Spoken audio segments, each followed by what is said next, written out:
What's up? Welcome back to the Metalhead Car Show. So, America has this silly rule that if a car wasn't originally allowed to be imported to America when it was new, it has to wait 25 years before it's allowed. If you think I'm wrong for saying it's silly, Canada's only 15 years. But anyway, next year being in 2024, I want to go over 5 cars that will be allowed to be imported to North America due to they are now 25 years old. Now for those pulling out their calculators or getting their Smarties and doing the math on what year that lands on 1999. A iconic year for a lot of cars that we didn't get originally, but it'll be really exciting to see a lot of these cars pop over to America next year. So here's 5 cars that in 2024 you'll be able to import to America legally. Let's get right into it. Starting off a little JDM, the Nissan Silvia S15. The S15 came out in 1999 as the 7th generation of the Nissan Silvia. And in my opinion, the S15 is probably the most attractive Nissan ever made. It has these beautiful lines to it. It has the super aggressive both rear and front end. And with basic mods, it looks so good. Like a lot of cars, you could get your 4-cylinder automatic entry-level car and it'll do just fine. But what makes this thing really cool is it has the Spec R version, which 6-speed manual, 2-liter turbo that makes like 250 horsepower, and of course it's rear-wheel drive. This thing is generally so cool, and of course it wasn't imported here. The kicker about this is North America actually got the S14 Silvia just a year prior, but they cut it off right here. Maybe it was the SR15 engine, maybe it was something else, but I want to know, oh my god, why? But the question of why no longer matters, because America will be getting this car next year. And I gotta say, this car is very much a bit of a kick in the teeth. Because in Canada, when this thing was first allowed to be sold here, they're selling for about like $17,500. And I'm pretty sure they're now like $50,000 if you can find one. There's another car on the list that had a very similar financial swing, and we're gonna get to that at the very end. Stick around. But I am excited for all my American audience that they'll finally be able to get this. Next up, the Lamborghini Diablo GT. Now this car is kind of a weird one on the list because despite this car wasn't originally sold in North America, there was a handful of cars originally imported to America. Likely very much the reasoning towards how we curated it actually has got a few of them. Now, what's the difference between the Lamborghini Diablo and the Lamborghini Diablo GT? Now, the facelift for the Lamborghini Diablo happened in 1998.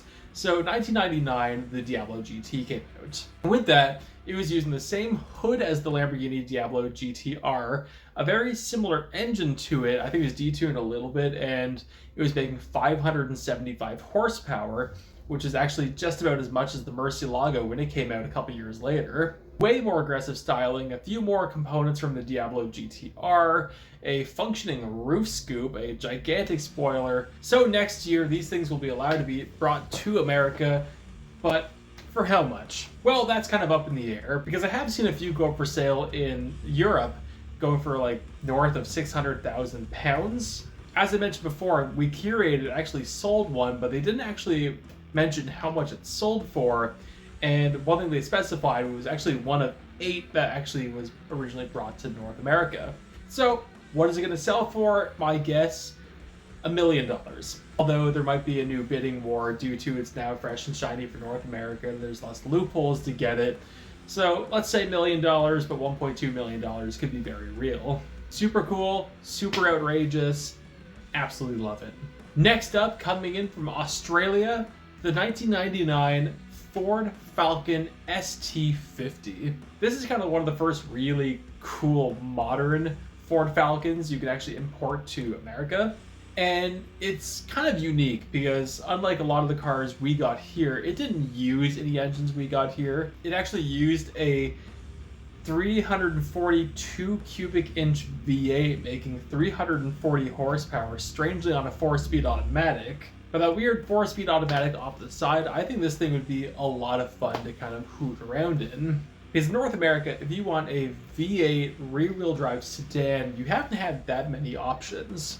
You've had the Charger, the 300, the Pontiac G8, the Chevy SS, and the Ford Crown Vic, which truthfully I'm not going to count. I will count the Mercury Marauder though. But all things said and done, you haven't really had that many options. So to bring this over and have not just a new option, but a really unique option would be really cool. Now, whilst I've been doing this video, I have been looking into a lot more specs on it, and truthfully, I can't find a 0 to 60 time or production numbers for this. So if you know the production numbers, let me know in the comments. I would love to know. But I'm going to take a random ballpark guess that this thing does a 0 to 60 of 5.2 seconds. And if you know what the answer is, let me know.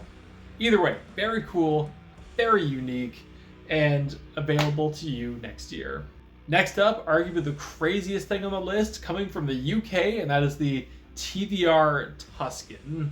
The TVR Tusin is like the Aston Martin DB7 on PCP. It's completely insane. If you were to compare the two, it likely weighs like 1,000 pounds less than the Aston, or probably something pretty close to it, but makes just as much power, if not more, than the V12 variants did. Some of them at least. The TVR Tusin came out in 1999 using a 4-liter straight 6, a manual transmission, rear-wheel drive, and no driver aids whatsoever. When new, that 4-liter straight 6 is making 390 horsepower on a car that weighed like 2,300 pounds. That is a rocket ship, and especially for a car that had no driver aids whatsoever. And I'm not saying you need driver aids to do anything. I'm just saying this car is known to be sketchy and a little bit squirrely, and it just makes it that much cooler.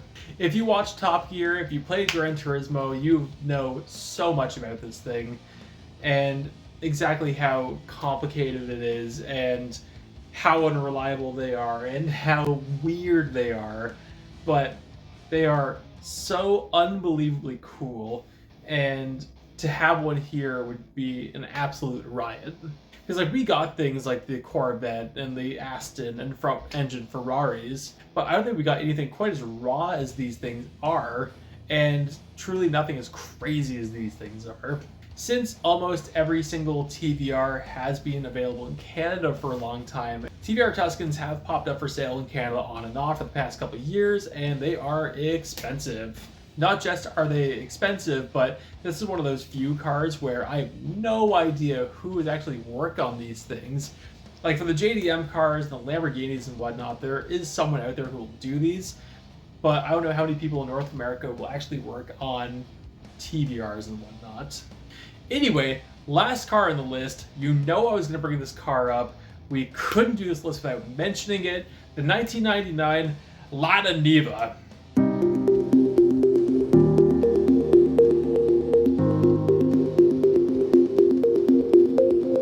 Nah, I'm screwing with you. 1999 Nissan Skyline R34 GTR. The moment these things became legal in Canada, I saw a GTR on the highway, completely stock, and I was so excited to see it. And now they're like $300,000, and I never see one on the road anymore. The last time I actually saw one was back in 2018, I think, and it was such a cool thing because I got to see it in the blue with the red valve cover and everything, and it was just super exciting. Now I know there are actually a handful of kind of gray area R34 Skylines available in America since 1999 or 2000, I guess. But this will be the first time you can import any Nürburgring V-Spec whatever version in America. And despite personally I'm a lot more excited for like the Diablo GT or the TVR or whatever, this is kind of the biggest deal car. This is the car that so many people absolutely lust over, and if you were to put all these cars together, I think this would draw the biggest crowd. I think it's super cool that America is finally getting this. And if you're wondering why I haven't talked about the specs, it's because I think we all know the specs. But for those who don't, when this thing came out, it had a twin-turbo 2.6 liter straight 6, the RB, that Japan claimed it made 276 horsepower, because anything with an engine made 276 horsepower back then. Realistically, it's a little bit debated on how much power they make. Some people say it makes about 320, some people say it make about 400. High schoolers say they make about 8 million horsepower, but you be the judge of what they actually make. They have the four-wheel steering, it's four-wheel drive, they have the screens built into the dash programmed by the people who made Gran Turismo 4, I guess Gran Turismo 3, and it has those stunning 4 rear lights. An absolute icon, the Paul Walker car, and probably the most special Japanese cars ever made. But I want to know, what do you think? Which 1999 car will you be excited to see because it's finally legal in America next year? Let me know in the comments. Thank you all so much for watching. Like, subscribe if you enjoyed what you've seen. I tend to post on Tuesday, Thursday, and Sunday, and I'll see you later.